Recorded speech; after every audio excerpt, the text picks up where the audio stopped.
Here's a story about a guy who never got any sleep his entire life, except maybe one time in the year 2007 during the fall semester. He had night classes and everything was cool, so he was able to just sleep every night completely peacefully. Ever since then, it's been all downhill.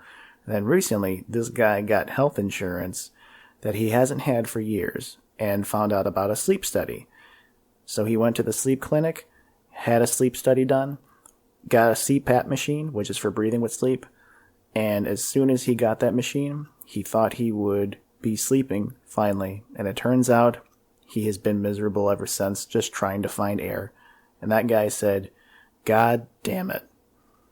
This is Coffee and Catastrophe with Brent and Gabi, and that story is about me, and I have been very miserable the past 2 weeks because I got this breathing machine that I need to go to bed, because the way I can't remember what I was diagnosed with, but basically this part of my throat closes every time I'm trying to sleep. So I was monitored and I stopped sleeping on average 22 times an hour. And I'm like pretty much never in like a state of deep sleep.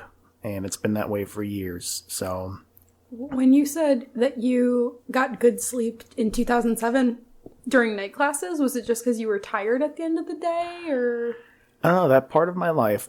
Here was my routine. I had 3 night classes at a community college, and I would go to class from like 7 to 9 or 7 to 10, however long they were. I can't remember. And then I would come home, and I would just have my routine of just 4 hours of either doing homework or playing video games or just doing whatever before I went to bed. That was my routine. And then I woke up. I went to bed when I was absolutely tired, and I woke up when I couldn't sleep anymore. And that was fucking beautiful. Yeah. And ever since then, I have yet to match it. I think just my perception of life was a lot different then. I was still very neurotic like I am now, but now it's just I read too much shit. I'm too learned with a lot of things that contribute to me going to bed with just like racing thoughts of like, oh man, what the fuck is going to happen? What am I going to do? But can't fucking breathe. So got the sleep machine, and they say you're supposed to get used to this thing within 3 to 4 months. Mm-hmm. And so it's like I have to wait 3 to 4 months to get used to this fucking thing.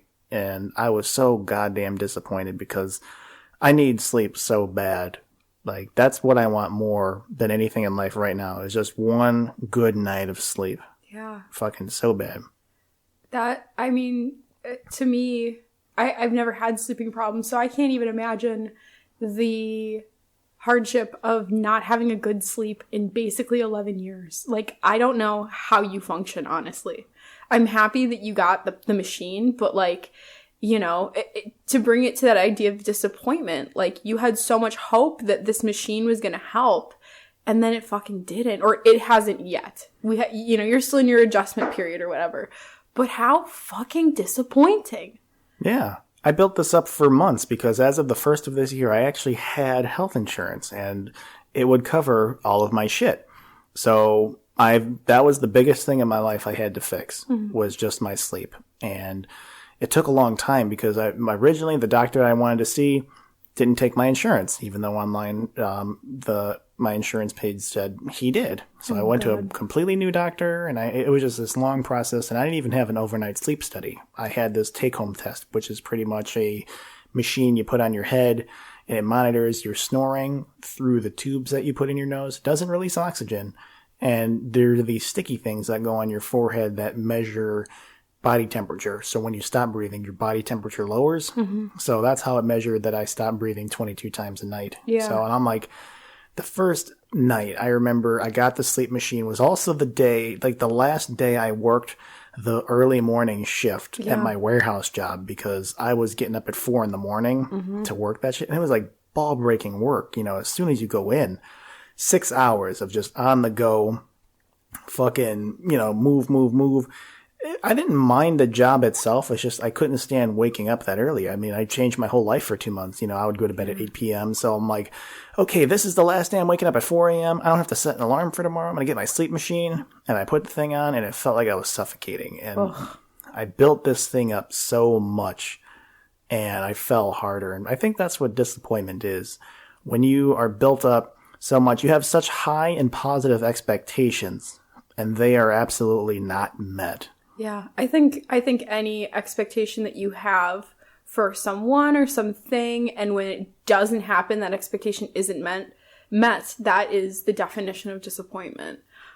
In my life right now, I've been really disappointed in not only myself, but like in like relationship wise. Like I had something recently happen and I'm really disappointed in how things like shook out, but I'm also really disappointed in myself for like caring. I don't know. I don't know. It's weird, but I feel like one of the deepest pains you can have is like when you, you expect something out of somebody. It could be friendship. It could be a romantic relationship. But like, I feel like when people let you down or disappoint you, that is the worst. Like, of all the disappointments. Like, disappointing myself is bad. But I don't know. I put a lot of stock in like people not rising to my expectations. Yeah, I feel that way myself too. Usually like if I'm ever hurt by somebody, it's really hard for me to get over it or move past it. Like it takes a really hell of a lot because I have such high expectations of that person. And then when they're the one to hurt me, I really have a hard time with letting it go just because with disappointment, I can't really deal with that too well. Yeah, I find I'm not good at dealing with it. And I just want the next distraction, or not the next distraction, just I feel like I need to distract myself from it. And especially like, we talked about vulnerability. It was our fourth episode. And like when you trust somebody and you're vulnerable to them, you feel like we're opening up our rib cage or whatever for those people in our lives or whatever. And then when it's not reciprocated or you don't get back what you had anticipated, it's so disappointing. And it's like, on the one hand, you shouldn't ever trust that anyone will not disappoint you because humans are they're not infallible. They are problematic. They do bad things. They make poor decisions. So it's impossible to think that one person is never going to disappoint you in their time of knowing them. But on the other hand, it's like, if you walked into every relationship being like, expecting the worst, I just can't imagine that's healthy either. It reminds me a lot of skydivers. In what way? So I think the expectations are what people... So let's just say expectations with a relationship. That's the airplane. And then the skydiver has a parachute on their back. They don't go up when they jump out of the plane. They go down. So when your expectations that are that fucking high, there's no other way to go. Yeah. It's not like you jump out of the plane and then you're you're in outer space and you're like, holy shit, how did I get here? So, you have this airplane that kind of like take you to that level. And that could be a bunch of things. That could be like just a personal expectation. That could be societal. That could be just, listening to your own feelings and knowing what you want and what works best for you.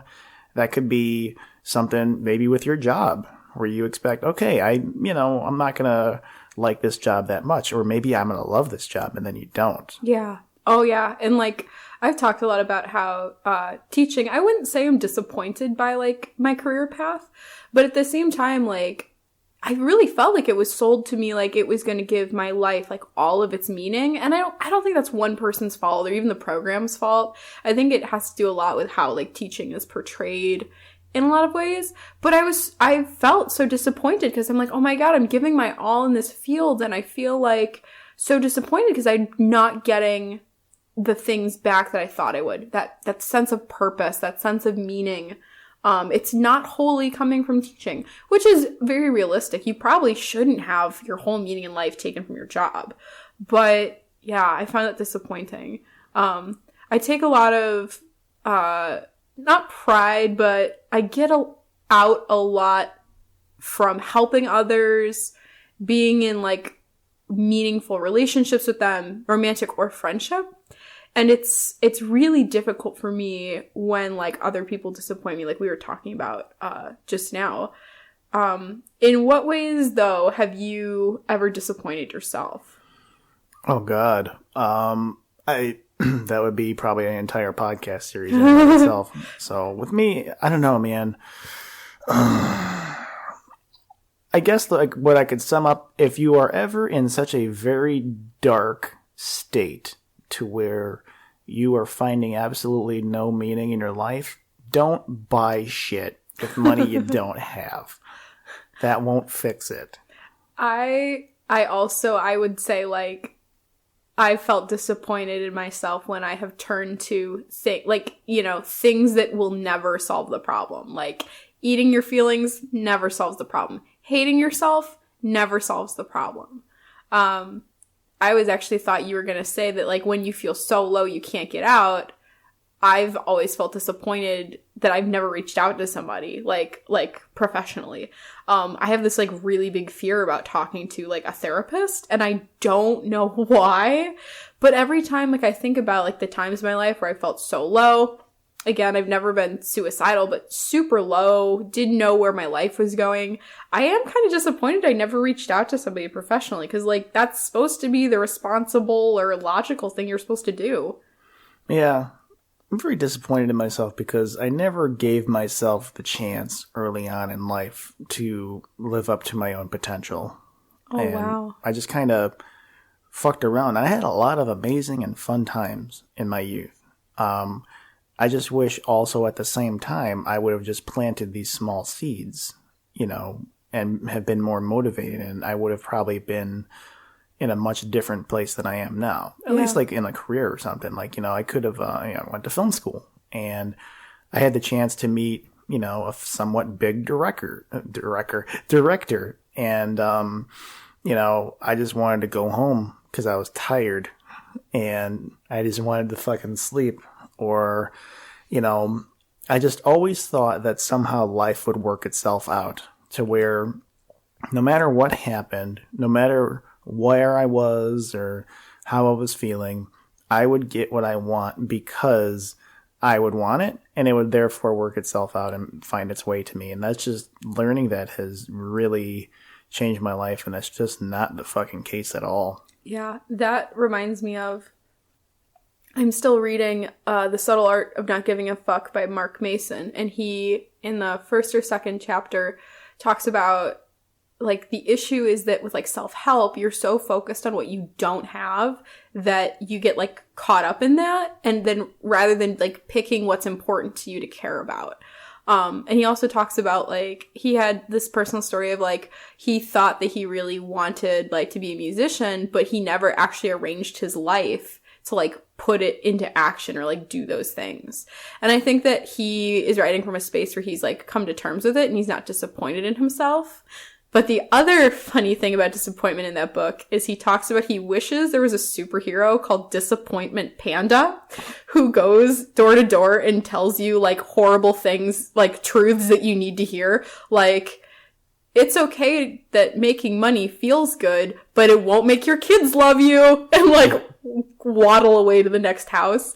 And he has, like, this, like, episode where the Disappointment Panda visits him. And, like, they're drinking margaritas, and the Disappointment Panda tells him something. So I was so excited when I read that, because I knew this episode was coming, and I was like, I can't wait to talk about Disappointment Panda. I was laughing so hard when I read that. Oh, man, that's fucking great. Right. I mean, God, what kind of a kick in the ass would that be if that actually happened? Dude, like, a fucking panda shows up on your door. The panda has a sombrero, by the way.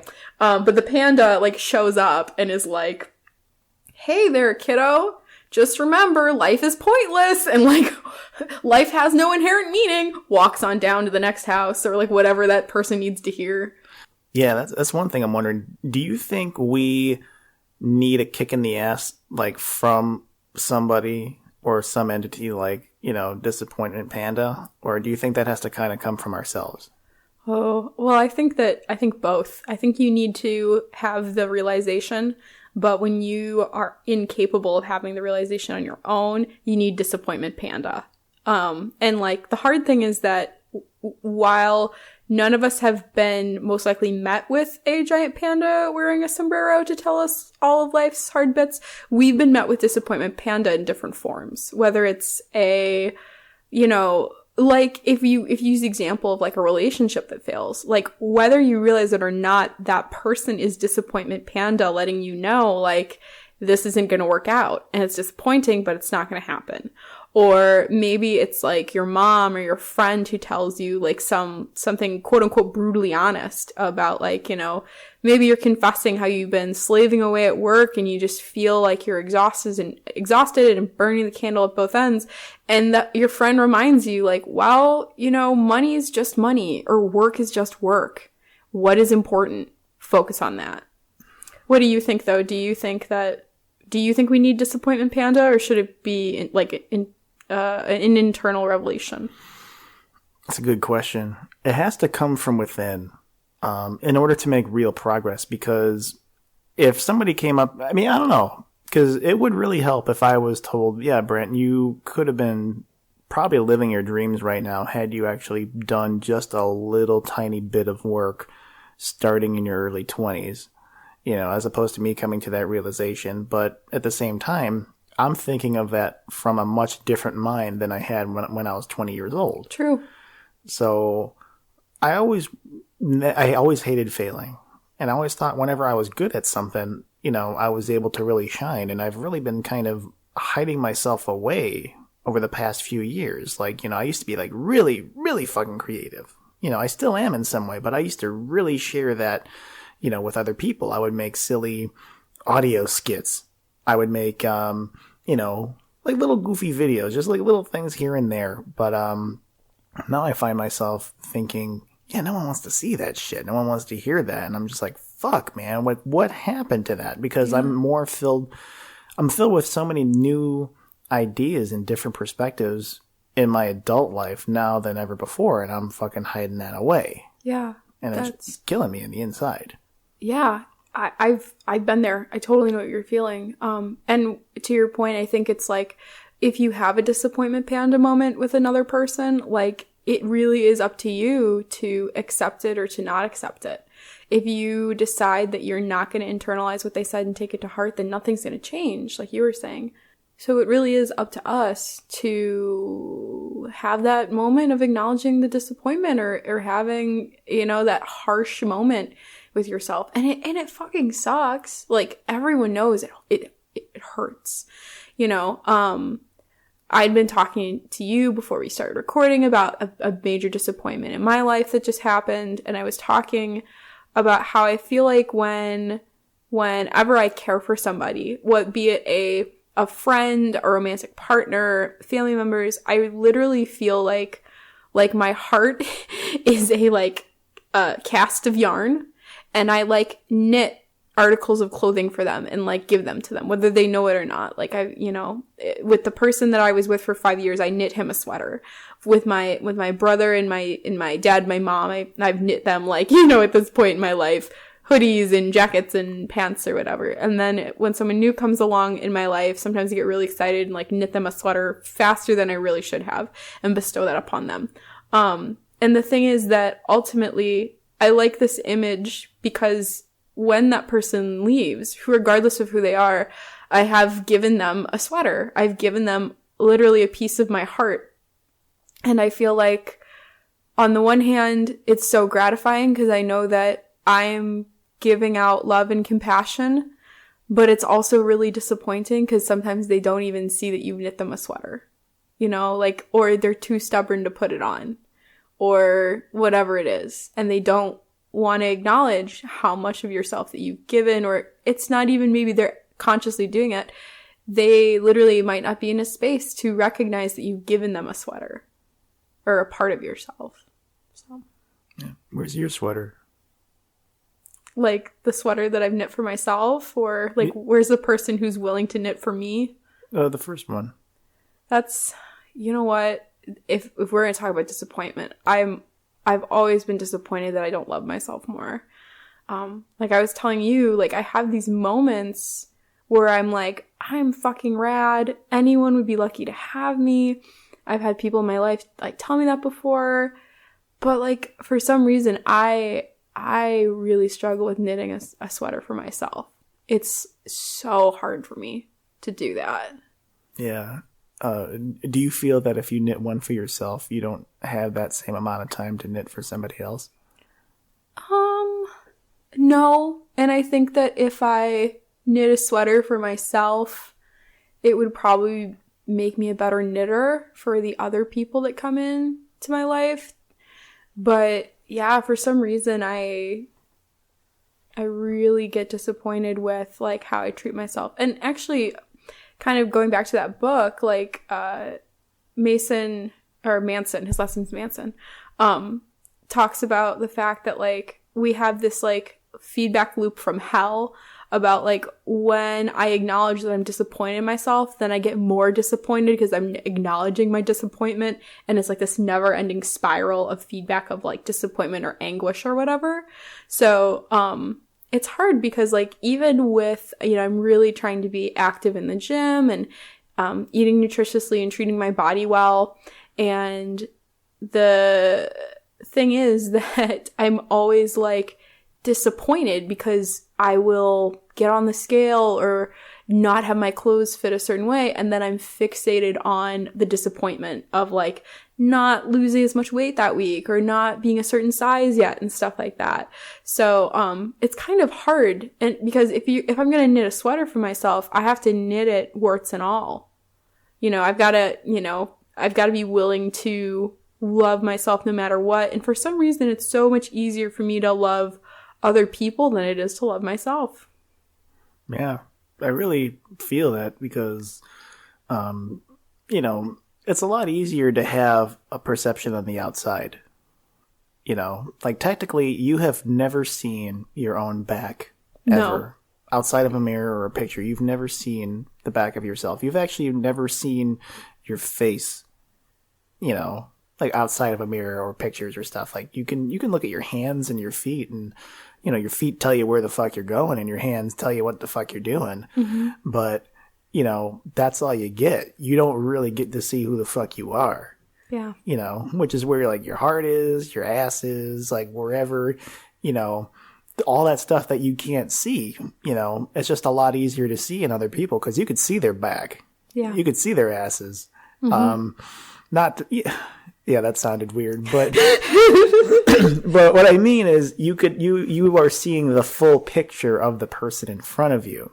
Yeah, you can see them for what they are, and for some reason it's much easier to accept them because you can see them fully, but it's so hard to like acknowledge like yourself. And like if it's easy to love another person who technically you don't have to love, but you can do that, like why can't you just do that to yourself? Because in the end, you're the only person you have. At the end of the day, you know, it's really fucking hard to do that though, because we can't feel other people's thoughts. We feel our own thoughts. Yeah, that's true. And like probably every person thinks that they're a huge disappointment on the inside, right? Yeah. I mean, even like there's some very successful people who, you know, at least by like our societal definition of success, you know, like our millionaires and stuff, and they feel, you know, quite disappointed in themselves because they didn't really amount to maybe that big hit record or that, you know, blockbuster movie, but it really is on a case by case basis. Yeah. But I think the biggest disappointments probably come from when you take yourself to a place you didn't think you would go, but you go there anyway, and then you realize you were stuck there a lot longer than you wanted to be. Yeah. Oh my God, yeah. Like, especially, I've realized that I've been in spaces before that I didn't have the courage to get out of, or the drive, or maybe even the will, but maybe I was exhausted and couldn't. But yeah, when you kind of realize, like, shit, I didn't need to spend all of that time and anguish in that one space or the one place. Like, I had... You know, there's moments where you recognize that you had more power than you thought, and like you're kind of kicking yourself for not exercising it and getting out. At that time, you're kind of coming up with a game plan on the fly to try to figure shit out. Yeah. And then just knowing where to go next is really uncertain, and it just fucking ruins like your perception of like what really is going on in the present. Yeah. No, and when you're so focused on the like uncertainties, unknowns, that's when you lose sight of the present. You can't live in the moment. Like, I have, like, if we were coming back to, like, insecurities and, like, body stuff, like, I'll be so focused on how I don't like my body, or I have to go to an event and I don't know what I'm going to look like. but I'm not focusing on like being happy in the moment. Or I'll get so fixated on like, I don't know, like attaining a relationship with somebody that I'll lose sight of the fact that like, you know, maybe it's less than ideal and maybe that's not what you need right now and maybe you need time by yourself or like whatever it is. So it's really difficult. And I guess my big question is, now that I've heard of like this, you know, feedback loop from hell, how do you stop it? How do you stop yourself from getting more disappointed when you acknowledge that you're disappointed at yourself? The only way I could possibly see is if you lower the airplane. Yeah. Lower the expectations. Yeah. And like my gut reaction is like, oh God, don't lower your expectations. But like sometimes that's realistic. Other times it's sad. You know what I mean? Because when I think of a person like lowering their expectations, it's like they're crafting their worldview or the bar that they're setting so it's attainable, but a part of me feels like they're cheapening something. Yeah, it's a very safe space to be, because if you're on the ground, there's no way you can fall unless the ground like is taken away from you. Yeah, but that's like, think about, okay, if we're thinking about like a relationship, and let's say like my plane was initially set at like seeing the person 3 times a week and us talking every other day, and that person doesn't meet that expectation, well, that's like my standard. Why should I lower that for the other person? Maybe that person just can't meet my standard or my expectation. Should I always lower it? That's a good point. Perhaps not to use them as a parachute when you're jumping out of that plane. So, like, don't use them as a parachute, meaning, like, expect that they're going to get you to the ground safely. Like, don't expect that. Yeah. Yeah. Ugh, that's so sad.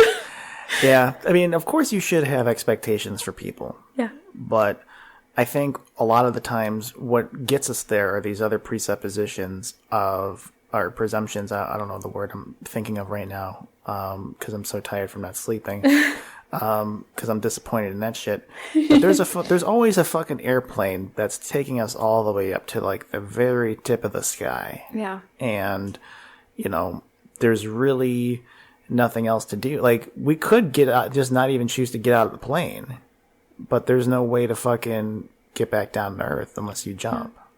Yeah. Or you land the plane.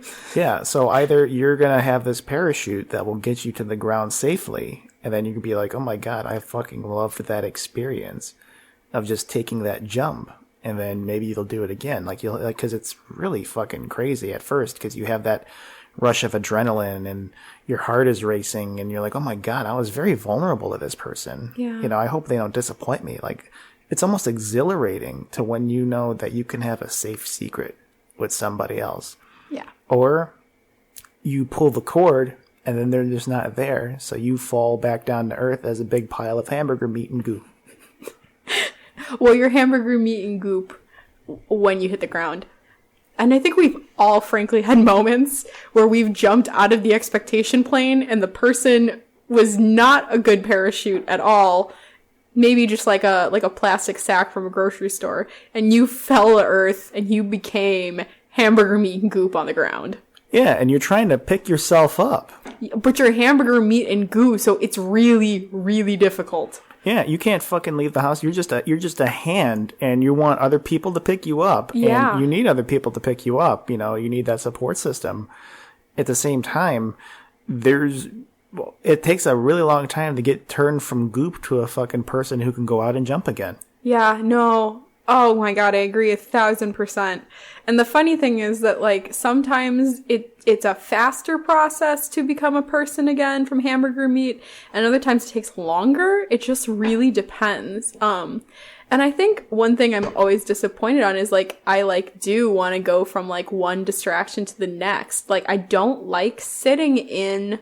Like, I'm not good at sitting and being okay with, like, that things didn't go my way, or that, you know, I just need to accept something. Like, I find that I just have to distract myself, or that I do just distract myself. I move on to the next thing, which is probably not healthy.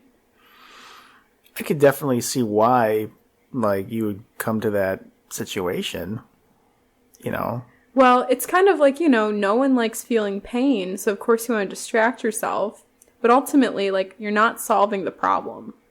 Like, if I'm stressed out and hate my body, I might distract myself with food or some type of, something like that. But that doesn't solve the issue of, like, body image or healthy relationship with food or positive self-talk or anything like that. Although it's easy to do because you don't want to feel pain.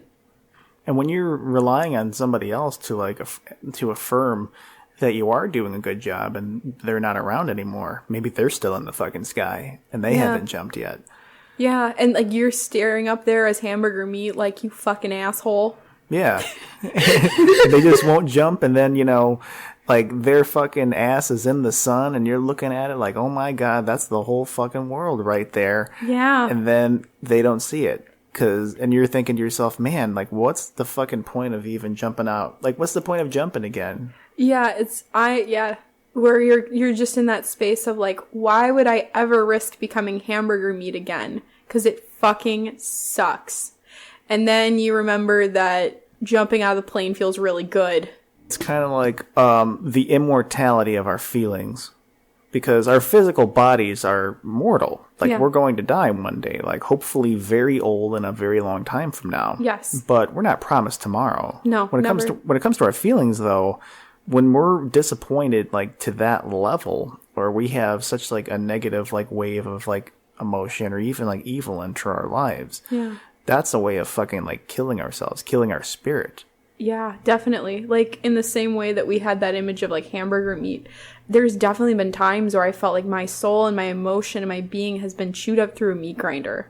And by somebody else, too, right? Oh, yeah. By myself and by others. I mean, we've all had those moments where we just feel, like, ground up into nothingness by others and ourselves. So, and it's hard because I think that there's really no good cure for disappointment. Beyond lowering the plane, aka lowering the expectations, which again isn't always the solution. Like, there's no real way to avoid disappointment unless you change your expectations, but you shouldn't always do that. I noticed that usually works with family members because there's no real way to get rid of them. True. Like, so, like, rather than expecting grandma to give up the bottle and start being a grandma, just expect that she's going to be an alcoholic the rest of her life. And if she's ever nice to you, it's a bonus. It's like going, like, a few weeks ago or a few episodes ago, we were talking about the Chinese buffet. Like, I always go to the shitty ones because I know they are going to be shitty. And whenever they're shitty, my expectations are met. But if you went to a really nice one and it sucked, you'd be disappointed. I was actually thinking about that experience of, like, where does disappointment come from? And sometimes, like, doesn't it just bum you out when a mundane thing disappoints you? Like, let's say you were so looking forward to, like, getting cheesecake from a restaurant, and then you get that cheesecake and it's not as good as you hyped it up or, like, thought it was gonna be, and you're like, well, fuck, man. What do I do now? It's soul crushing every single time. Soul crushing. Because you put those little distractions, like, on your, like, it's kind of like a little pause from your life. Yeah. And when you can't even have a fucking break and it just adds to your pile of shit. Oh, God, yeah. Oh, God, yeah. It's no bueno. No bueno. See. The biggest fall, or the biggest disappointment is when you are hamburger meat, you're on the ground, and you realize you could still pilot your own plane, and you're like, I never want to fucking jump again. So by that, do you mean that because you knew that you had, like, the power all along, like, the magic was inside of you all along, you're, like, so disappointed in yourself, you're like, fuck that, never doing it again. Exactly. Ugh. The only way I've ever really gotten over, I'm still disappointed in a lot of shit that I have said and done in the past. Like, a lot. But the only way I've really moved past it was to evolve. True. And to become a different person. So therefore, you know, even though I took the responsibility, like the person who did those things in the past wasn't the person that I am now. Yeah. And that's all you can really do is try to make amends. You know what I mean? Like, do the best that you can, because you can't ever take anything back, words or actions. The only thing you can do is like try to make amends. You can't erase the fucking past. No. You can only grow. I've seen like this post on Facebook where it's like the greatest apology is changed behavior. Like, that's true even for ourselves. Like, the only thing you can do to relieve that like kind of anguish or your feelings is to make amends. You know, like Gabi, you're not gonna date fuckboys anymore, and that's how change will occur. No more nice guys? No, wait, no. Like, I should only be with nice guys. Like with fedoras? Like the quote-unquote nice guys? Oh, no, not those kinds of nice guys that say milady. Like, no. Or beta males? No. No. No, you need like a Brock Lesnar. with his girlish scream. Yeah. But you know, like if you went with Brock though, like, you know, he'd take care of you. Yes. So. Yeah. Actually, Jimmy Uso, he's Jimmy Uso now. Jimmy Uso, yeah. So, I can't tell the difference between him and Jay. I still like. I just don't know. I don't know, but for some reason Jimmy is way more attractive than him. Are they twins? Yeah, they're real life brothers. I'm an asshole. Yeah, no, I think Jimmy's way more hot. Yeah, his brother. Way hotter. His brother's a tattoo on the other side of his body, and he's fucking hideous. Yeah, I don't know. Jimmy's on his right side of his body just looks great. Yeah. Well, hey, I mean, Jimmy or Jay, Jimmy would take care of you too. Like, he wouldn't fuck around. Yeah, my plane is now set at smoking hot Samoan wrestler, and I really don't feel like I should lower that plane. No, I mean, if you jumped, you'd only land on the fucking Rock or Roman Reigns or I wouldn't mind landing on Roman Reigns. Yokozuna. Which one? Yokozuna. Which one? I don't know who that is. Oh my god. Okay, well, in the early, not oh my god, you didn't know, but just like, where do I start? This was a wrestler in the early 90s who they made the champion, and he was booked as a big fat sumo, like Japanese sumo wrestler. Oh my gosh. But in real life, he was Samoan. Oh. So, like, and he's like related to like Rikishi and Jimmy and Jay Uso and like The Rock. Like, so like all the Samoans are in some way related to each other. Like, at least most of them in WWE. And that's interesting. Yeah, Yokozuna, they just made him pale, and then like towards the end of his career, yeah, he like literally WrestleMania 9 and 10, he main evented, and like and he was convincing at first, but then towards the end of his career, like he stopped putting on that white stuff on his body, and then he had a beard, and it was like this guy, and his real name is like Rodney or some shit. Only white people would think it's a good idea to make a Samoan guy pretend to be a sumo wrestler. That's fucking dumb. Yeah, he won the Royal Rumble, he won championships, and he fucking would sit on you to pin you.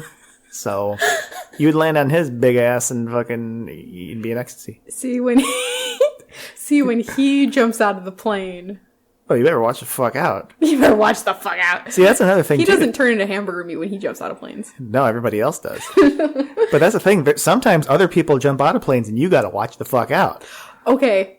Sometimes your loved ones jump out of the plane and you're on the ground like, bitch, no. Bitch, no. And then they do it and you're like, oh god. And then like they're hamburger meat and you knew they were going to become hamburger meat. And then you're over like molding them like, it's okay. I'm not going to say I told you so. Like, it's fine. That's like, okay, yeah. Like, watching people you love disappoint you or make decisions that you're like, you're an adult, you gotta make that decision for yourself, but internally you're screaming like, no, don't do it! And would they tell you that, like, well, hey, that was your plane that brought me up there? You're like, oh, shit. I really fucked that one up. Well, yeah. Oh, I should have lowered my expectations of you. Oh, no. Yeah. Yeah. It's hard because if you lower your expectations, you'll never be disappointed. But then your expectations are set so low, you'll probably fall for anything. Like with my like joke about like dating fuckboys. If my expectation was so low as they will see me once a week and have sex with me, like that's a horrible standard. Like, should I get married to the guy who sees me once a week and has sex with me? Like, no, that's like qualities of a good husband. I think the husband would say, actually, like, that's what I would want in the wife. I don't want this everyday shit. Oh my God. I don't even know. Actually, in talking about like disappointment, I have come to terms with the fact that, so I'm going to be turning 25, and I'm disappointed that I will be turning 25, but am not in a consistent relationship, which is the stupidest shit ever. Well, have that thought at 31. You know? Fair. Like, cause like when your stock in like society has just plummeted. Well, it's not that it's plummeted. It's that it's hamburger meat. Right. So, I mean, hey, some people are into hamburger meat, but yeah. Yeah, so you think that's more of a societal standard or like a personal? Like when you were like little Gabby, like little 18-year-old, like fresh out of high school, like fucking wide-eyed, like optimistic Gabby, were you thinking like, okay, by 25, this is where my life is going to be? Like, what were you thinking? Like, what did your past self think about your future? Oh, I thought I was going to be in a band and touring around or like making that dream happen. And I didn't really have, I always, like from the time I was really little, I always wanted to like find true love or whatever. Probably was pumped full of like Disney princesses and whatever. I am like a really big romantic or whatever. So like I've always felt that I like want to find someone I know just talks to me about their eyes are set now on finding their forever person. And like I've always wanted to find my forever person. I always said that I wasn't going to get married. The earliest I was going to get married was 27. And I think the reason I'm freaking out at 25 is because, like, ideally before I marry someone, I want to date them for, like, a solid couple of years.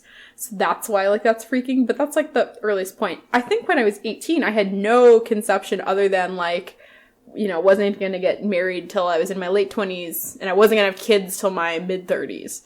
So. Yeah, because are you thinking, like, oh, shit, that's 2 years from now. I better fucking hustle. Yeah, that's definitely like in my brain, which is that there's no point. There's no rush, honestly. It is weird though, because when you hit 25, like I look around and people have kind of paired off, either in marriage or they've been in long-term committed relationships. And then I'm sitting there and I'm kind of like, ooh, like, should I be disappointed in myself? Should I be doing something differently? But like, I think it's not fair to play that game with yourself. Like, it's like, even though I play that game, it's not fair to me because sitting there being like, what have I done wrong? What should I be doing differently? Is only helpful for so long before you're in that feedback loop of disappointment and anguish. If you were married now and on the way to having kids, I would say you probably would have sacrificed a big part of your soul to get there. Yeah, no, I agree. Like, if the people who are, like, 25 and, like, they have kids and they're married, like, I think that for some of them, they've sacrificed. For other people, though, they are perfectly, like, happy. Like, that's what they wanted out of life, was just having a kid and being a wife or a husband. And there's nothing wrong with that, but I know that I would be sacrificing, because right, that's who I am. Not everyone's like me, though.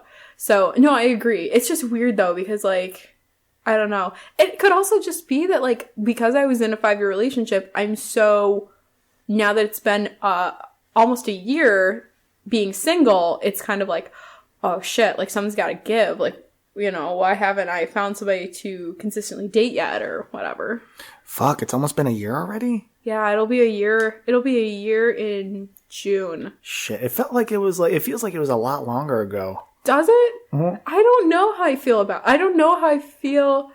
I've dated several people since that breakup, but I gave myself about 2 months after the breakup to not do anything, and then I came back from California in like August and like put myself out on Tinder and then started like dating, which has been interesting. I'm trying to figure out what's like a viable place to find undisappointing or non-disappointing dating candidates, because Tinder's been, I've dated people, but like it hasn't really gone anywhere. Go to a fucking WWE show next time they're in Chicago. You know what? I honestly, yeah. Or I'm going to see one of my favorite bands, the Yeah in May, and I was thinking of just going alone and like, but going alone because they're playing. So I just found this out. They're playing their first record which is like my favorite, and showing a documentary beforehand, and I just might like go and cry and like dance my ass off and like weep at Karen O's feet and just like be. And, like, let that be me. Oh, my God. Gabby, you have to fucking, like, fuck going with anybody else. Like, seriously, do that for your own soul, dude. But a part of me's, like, really afraid to go alone. And, like, I'm really afraid to go alone. Okay, you mean, like, afraid to go alone, like, okay, like, you're a woman alone? Or, like, afraid to go alone, meaning, like, you're not with, like, a friend or, like, company to share the moment with? Both. I was taken advantage of at a show by a guy grabbed me, and so I'm fearful of that happening again. But yeah, like not having someone to like look at and share the moment with, like, and it's hard too because like all my girlfriends like don't like yeahs. Like there's actually no one in my life who likes them as much as I do. So I really should probably just go by myself and like let that be me, and like it'll be at the end of like my school year. I will have survived my first year of teaching. Like it could be like this huge monumental blissful thing, or I could find somebody to go with. Right. Dude, you should fucking, I highly recommend like doing like having like your own like personal like self dates every once in a while. Like I'm also kind of worried that like I will like cry during the song Maps, like, and be that weird girl like alone crying at a show. Dude, I know that sound like wait, wait, they don't love you like I love you. Wait, they don't love you like I love you. Which just like fucks me up every time. Every time. She also has this they have this song called Pin, which is like so catchy. I always admire how catchy their songs are and how abstract the lyrics are, but somehow you can connect to them. Maps is a little more like concrete. It's, they don't love you like I love you. Wait, they don't love you like I love you. Like that's very clear. But even the first verse of that song, packed up, don't stray, my kind's your kind, I'll stay the same. It's vague and abstract. It's so clear. I just so admire Karen O's writing style. Gabby, you gotta go. Just by myself? You think so? God, I mean, there's nothing more than just having that fucking, like, alone time for yourself. I think that's you knitting your sweater. Oh, you're kind of right. You're right. Just having a nice big fucking hoodie at the yeahs, man. Oh, I will have a sweater dress by the end of that. I'll have a sweater dress.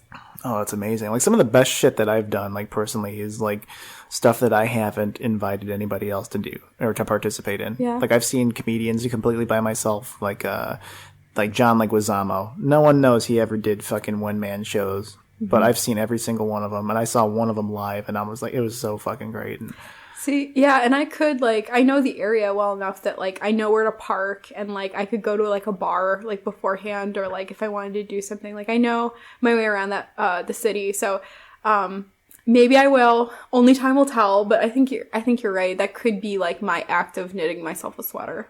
You really owe it to yourself, man, because you got so much fucking soul, dude.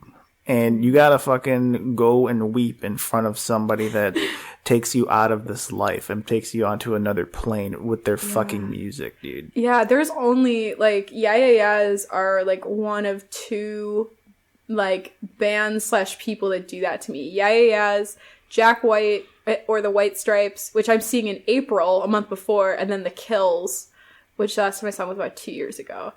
Those are, like, the three that just, like, I could see myself weeping alone at a show, like, watching them. And, like, I don't know, like, I don't want to be the weird girl crying, but at the same time, I feel like maybe that's what I need. Don't be the weird girl holding in a cry. That's even worse, you're right. Yeah, because then you'll come home and you just go, Derp! And then, like, you'll be on the fucking news the next day. And no one wants to see that shit. Nobody wants to see that shit at all. No, dude. No, dude. You know what you should do? You should fucking meet all three You should meet all three of them. I would die. I would literally, like, just to meet, like, Karen O. Like, I saw them in 2013 or 2014.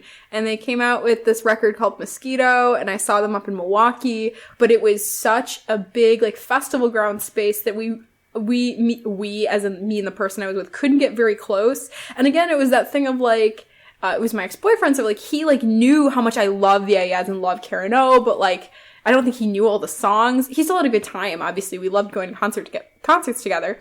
But like, yeah, I think I honestly like, and they've got like a documentary beforehand about like the making of their first record. So I could like totally go and just have a Gabi date. Fucking Gabi date. What if they just suck and disappointed you? Like, what if Karen O went out on stage, like, and she just like, oh, thank you, everybody. And then she just grabbed the microphone and just farted in the microphone. And then she just, like, started mumbling math, like, I say, wait. And then just fucking farts in the microphone some more. And it's, like, the worst thing you've ever seen. Fucking sacrilege. And I say that on purpose because they have a song called Sacrilege. It's sacrilege. You say. She would never. They would never. They're too amazing. I'm trying to think if I've seen a band and been disappointed. I think the last time I saw Jack White, he didn't play a lot of, he played a lot of his solo stuff and only a little bit of, like, White Stripes, and I was totally disappointed. But also, like, just to be in the presence of that man, it's, like, it, like, makes up for it. It's, like, not disappointing. Have you seen somebody, like, an artist or a person, and they were, like, disappointing? Like, you walked out being like, I should not have spent my money on that? In a different way, I saw two comedians who, like, I enjoyed their shows, and I was fans of them, but then when I met them, I never saw anything they did again. Oh, like, were they horrible people? Okay, like, first guy is Frank Caliendo. Do you know who he is? I feel like I know that name. He was big. Like, he had, I think it was called Frank TV about 8 years ago. He was on Mad TV, and he did, like, the John Madden impression, and he did a really good Al Pacino. So he was really great with impressions. Okay. You might have seen his face, but he hasn't really done anything, like, since he, like, hit his stride. So I saw his show. He was one of the first comedians I saw, too. Like, maybe in, like, the first three that I saw. Like, the first comedian I ever saw live was George Carlin. Are you serious? Swear to God. You're so fucking lucky. 2005. I didn't meet George Carlin, but then I really learned a lot about comedy and the way that he did comedy through watching George, because he was working out his Life is Worth Losing tour. And there was a lot of his jokes that he said that really rubbed that New York crowd the wrong way when he did it live on HBO. But when I was in Waukegan and he was at the Genesee Theater, everyone was laughing at his more decrepit shit, but he had a spiral notebook that he put on the stool, and there was actually one bit he read verbatim. Wow, really? Yeah, it was fucking amazing. To watch him work would have been such a privilege. Oh my God. Yeah, I've never seen that before. And like I said, like, he was wearing like shitty shoes, but like Wasn't he old? He was, but, you know, you would assume that, you know, he would wear something, you know, like on TV. Like, he always wore, like, brand new, like, comfortable shoes. Like, he never wore, like, shiny shit, but just, like, a brand new pair of Reeboks he would wear for filming. No, exactly. That's exactly what I was thinking. But, so Frank, he did a good show. A lot of it was just, like, he was also a George Bush impersonator. Like, he would go up there, like, and Charles Barkley. So he, like, pretty much did all of his impressions. And there was a meet and greet afterwards, and it just he seemed like he didn't want to be there. Oh, that's the worst. At all. Like, so I feel bad because, like, the artist, a person, is just a person. So, of course, they maybe are feeling disappointed. Maybe they have stuff going on in their lives, and they don't want to be at the meet and greet or, like, whatever. But it also, like, brings you down because, like, for so many people, like, it's a huge moment to meet this person, and then, like, it's a huge letdown. Yeah, I wouldn't say that I was a huge fan of him, even though I did appreciate his work. I was a huge fan of Tom Green. So I saw him at Zany's in Vernon Hills, and he came there, and he was doing some stand-up one-man show. It was hard to really, like, categorize what he was doing, but I fucking love Tom Green, and I sat, I think, first or second row with my friend, and we were both big fans. And, like, he high-fived me, like, we were walking past. I'm like, oh, my God, he high-fived me with his clammy, cold hand. You know, I was probably just grasping a beer beforehand. But he did the show, and it was pretty funny. And then he did the meet and greet afterwards, and he just, like, wanted to hurry everything up. And he seemed like he was just kind of a dick, you know. And he's like, all right, come on, let's hurry this up. And then, like, he took the picture. Like, he just wanted to get the fuck out of there. Like, his opener was there, too, the guy that opened for him. I can't remember his name, but he was actually more personable than Tom. And it just seemed, I'm not expecting any celebrity to, like, kiss the fans' asses, but if you're going to do, it's not like I stopped him at a restaurant, like a person. It was a designated meet and greet that he fucking set up after the show. So people were taking pictures with him.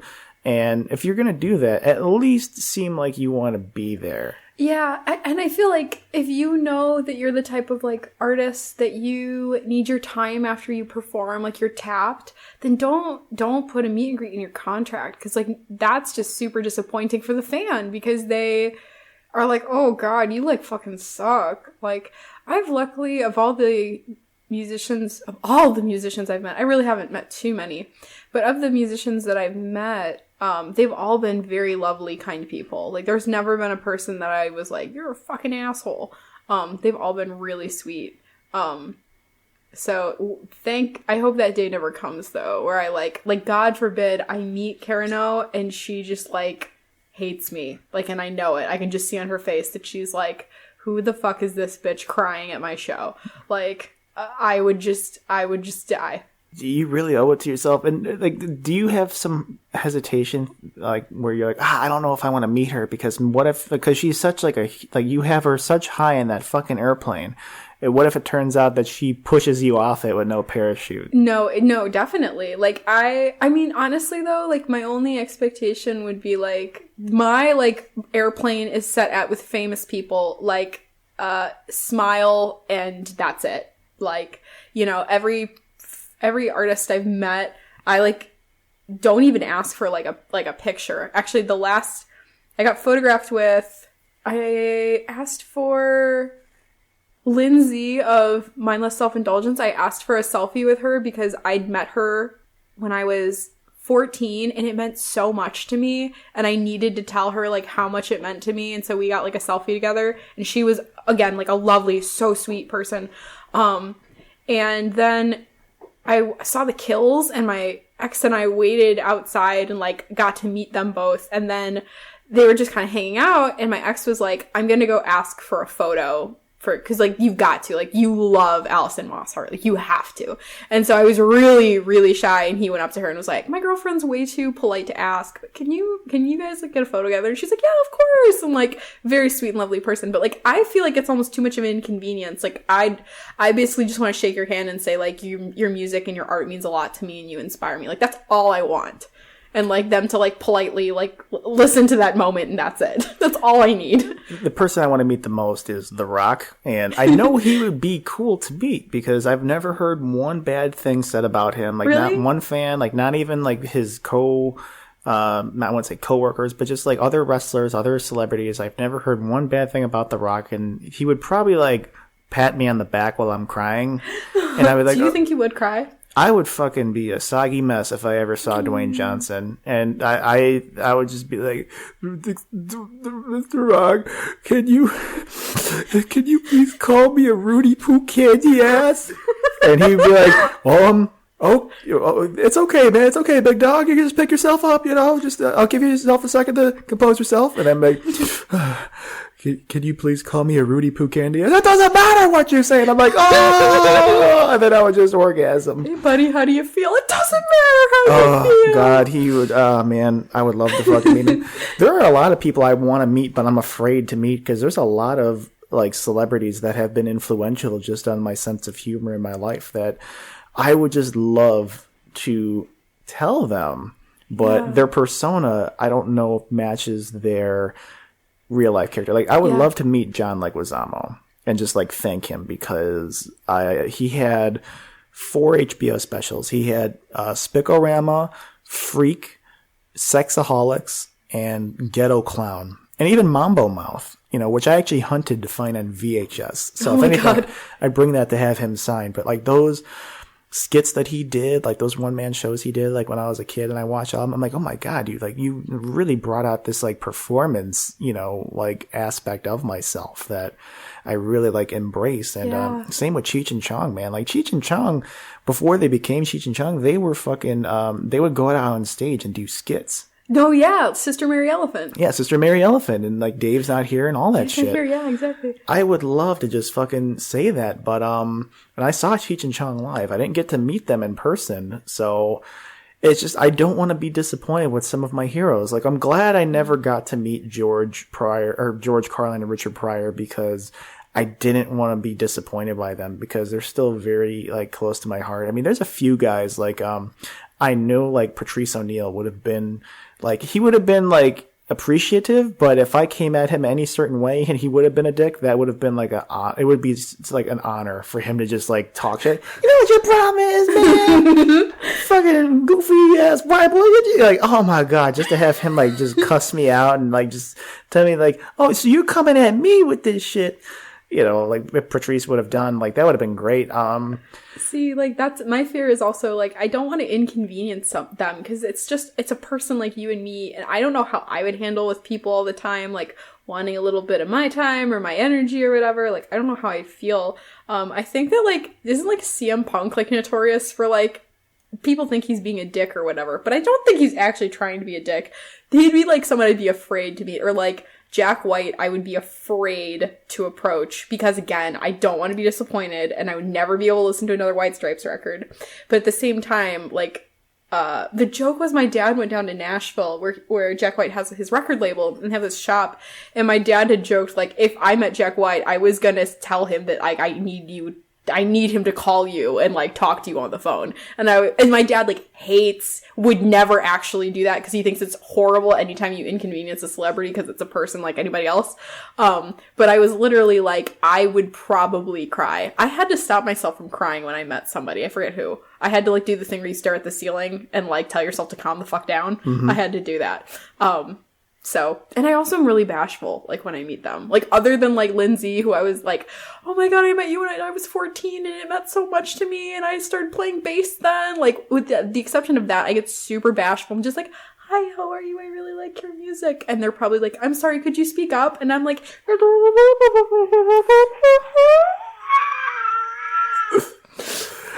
God damn. I mean, I totally, that's how I feel when I've never said anything good to anybody I've ever met. I think the only person was I met Bret the Hitman Hart when he came out with his book about 10 years ago or so. And I said, thanks for filling my childhood with wonder and excitement. And he said, well, I hope like you had some, I know he said something like funny. I can't remember what it was, but it was just, you know, that was the best thing I said. And like, he was one of the coolest guys I ever met. By far the coolest celebrity I ever met was Joe Rogan. Oh, yeah? Yeah, he did a meet and greet outside of Zany's, and he took the time, like, he talked with everybody. See, like, I really, when we get famous with this podcast, like, that's my goal, is to, like, have that moment where you can share, like, with people and, like, authentically talk, because, like, again, we all are just people at the end of the day, and if you can have a moment where you just act like a person with them and, like, talk, like, that's the best.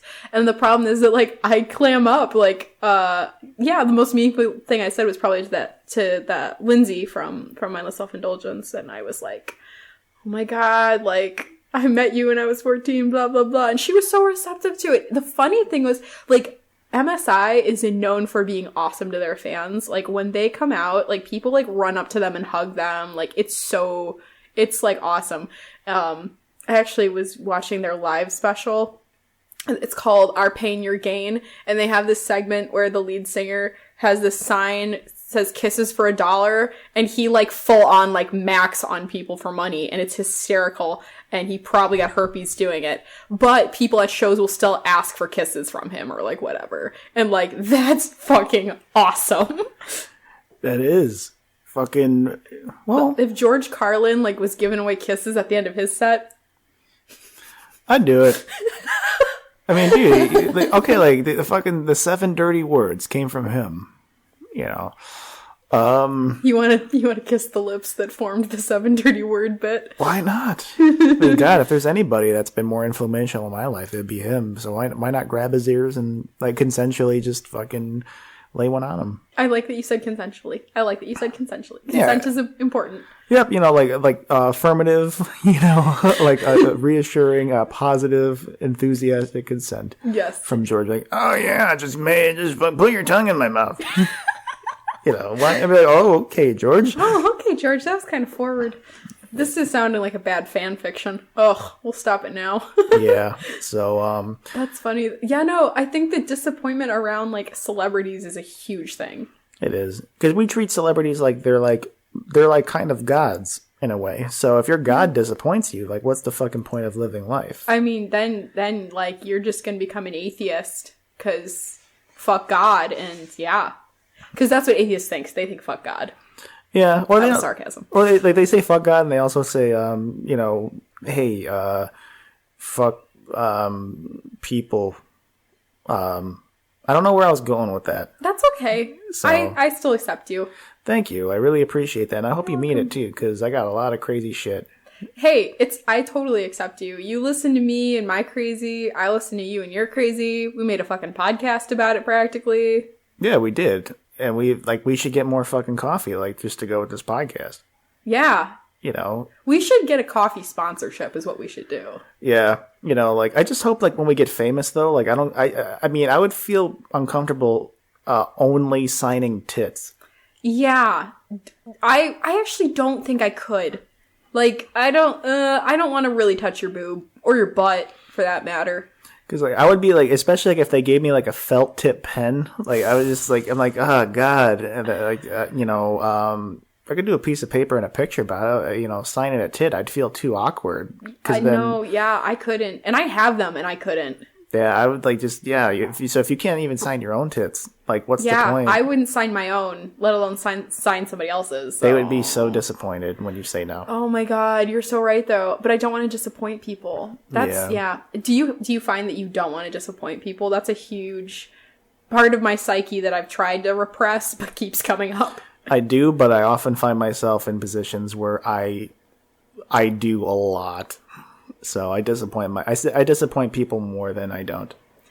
Because of just how much you're doing?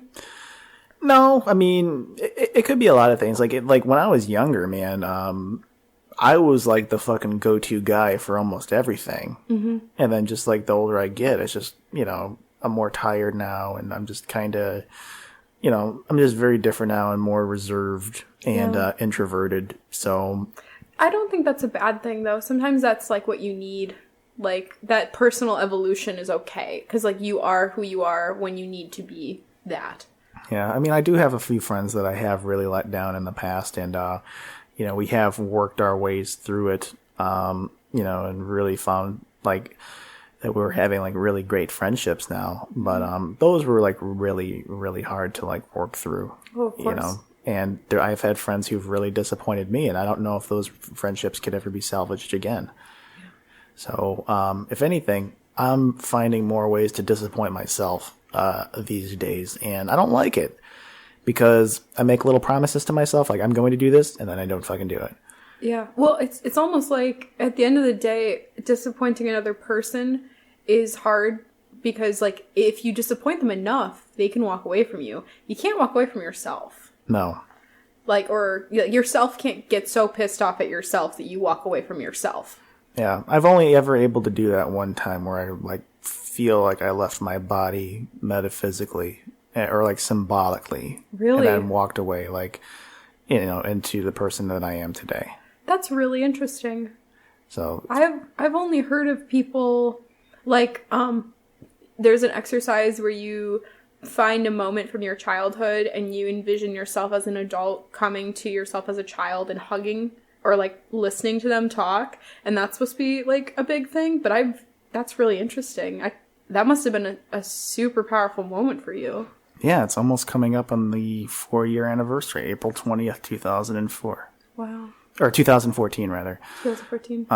Yeah, that was a really fucking heavy day. I don't know if I'm going to get into it now. Of course. It's really deep, really personal. But that was where I really felt that, I fucking left my soul in the pond and then came back and fucking, now I'm reading, I'm like, I don't know, I just feel like so different now, and there's a lot of positive to that, and the curse is it didn't work for a while, and I fell into this like second wave of like massive crippling fucking depression again. Mm-hmm. Whereas that was the first time is when I left myself at that place, and wow. So I disappointed myself because I didn't take advantage of the things that I had, but I'm a lot more positive this year. I mean, there's still a lot of things that are keeping me down, but I I just kind of have to embrace this fucking weird, unsophisticated kind of, articulation that I'm doing, because I have a lot of shit that I feel I have to say and that I want to say. And, I think I would disappoint myself even more if I just fucking kept it to myself. Yeah. And I feel like the ultimate disappointment for me would be keeping in like my creative drive and not producing what I want to produce. I feel like one of the biggest like achievements or wins that I've had over the past 6 months has been, I would short that to 3 months, has been like doing this podcast with you. Like, honestly, it's like one of the only things that I've done in years that is purely coming from a place of creativity and like wanting to leave society and culture better than I came into it as.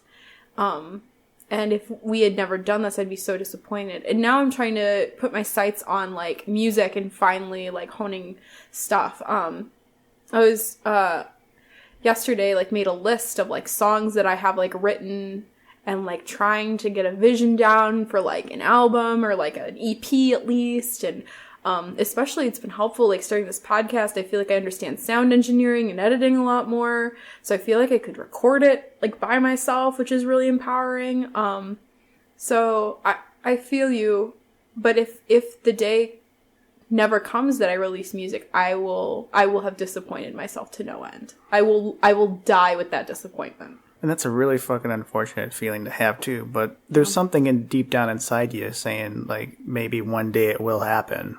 Yeah, and the thing is, like, I can't sit and think one day I have to make action, but I don't know, like that book I'm reading, Subtle Art of Not Giving a Fuck, like, sometimes, like, you have to come with terms of, like, what are the things that you really want out of life and the things that you don't, and you need to give up on them.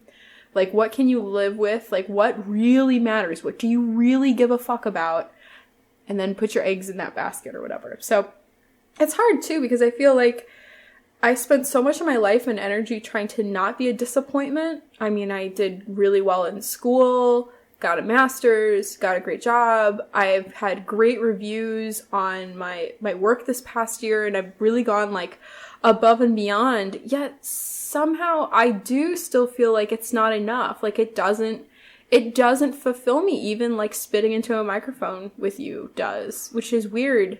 Because, like, to be a disappointment in my eyes was like to be someone who didn't have a full-time job at this point, who wasn't paying off their debt, who wasn't working on being like a full-fledged quote-unquote adult or whatever. But now that I'm here, it's like, well, you're here, but I don't have my music or anything to show for it that I thought would really change things for me. Yet I thought that I would be a disappointment if I didn't graduate college or didn't push myself through school or didn't get a full-time job, blah, blah, blah. This podcast is really, it's really enlightened me too, just because we're just doing something creative. And even at the end of the day, like, we get a couple of casual listeners. I think we both come away different people with each episode than when we left in. I totally agree. And I think our hope is that we can provide a space for people to think and feel and are prompted by our words. And hopefully they can come to some revelations or become a different person through the thought exercises that our conversations provoke. Exactly. I keep saying like the same transitional words. I say like, exactly, definitely, yeah. Like I always like hear. So like when I'm trying to respond to you, I'm just like I'm just fucking disappointed myself here. The funny thing is that when it's recorded, like your thing. Like I have like this tone of voice that I get sometimes that I hear, and I get so fucking mad at myself. So I feel you on just being disappointed. Yeah, me it's when I'm talking too fast because I go the thing is that and I'm like God damn it, like shut up. Just be kind and loving to yourself. It's fine. Yeah. So I think to quite a few people in my life, I'm not a disappointment. If anything, like. I've been this really like positive, guidance or kind of like maybe beacon or something like just within their lives. And I can't, even if it's just one person, I think it's just, that's what matters the most is that, I lived enough to show that I've existed and it didn't make the world a worse place. Yeah. And even if I don't reach my dream, at least I can let out little slivers of it by showing my perspective on things. Yeah, and that's kind of coming back to my little image of like me knitting, scarves and sweaters out of people from my heart, from the ball of yarn that is my heart. Like, I will never regret having been compassionate or loving and loved so much. Like, I will never regret giving my heart to somebody or being loving, because ultimately in the moment, maybe like two people break up, you might be saying, I shouldn't have loved them, I shouldn't have fallen in love with them, but you don't regret loving them. You regret the fact that now you can't love them anymore, or you do love them and they're not there anymore. You know what I mean? Yeah. But like, it's kind of like in Slaughterhouse-Five by Kurt Vonnegut, the Tralfamadorians, which are like these aliens, have the belief that in every previous moment of your life you are still alive in like alternate dimensions. So like every single second is an alternate dimension and is still going on infinitely and is still alive, so no one can really die. So in that sense, like, you should never regret the love you gave, because that love is still in the ether. That love and happiness that you shared was a thing, and it still exists in those moments. Now it doesn't, though, and you have to like get to a space where you can accept that and not be disappointed by it and move on. But so I'll never regret knitting lots and lots of sweaters for people. No, because when you leave this earth, you will, your body will decay or be cremated or however you want your remains to be disposed of, but your sweaters will still remain here. Even if people, don't wear them all the time, they at least wore them once. And there's this graphic novel, probably my favorite one of all time, called Blankets. And it's written by Craig Thompson. And I don't want to give away anything, but like there was a line in that book where he said, like, I always loved leaving my tracks wherever I went, no matter how temporary. Yeah, exactly. My sweaters are the tracks. And you know something? You gotta knit yourself a sweater, man. Because then you'll be able to really feel like how warm that shit is, man. Yeah, no, seriously. And I gotta fucking, do my own thing. But in the meantime, hopefully you guys are doing your own thing and fucking, don't ever disappoint yourselves. And if you do, just fucking, you gotta find a way to goddamn jump again. Hell yeah, you gotta figure out a way to put up that plane and not be afraid to jump out and become hamburger meat. And that's why you gotta be good to yourself and be good to each other. This has been Coffee and Catastrophe with Brent and Gabi. Take care and be good.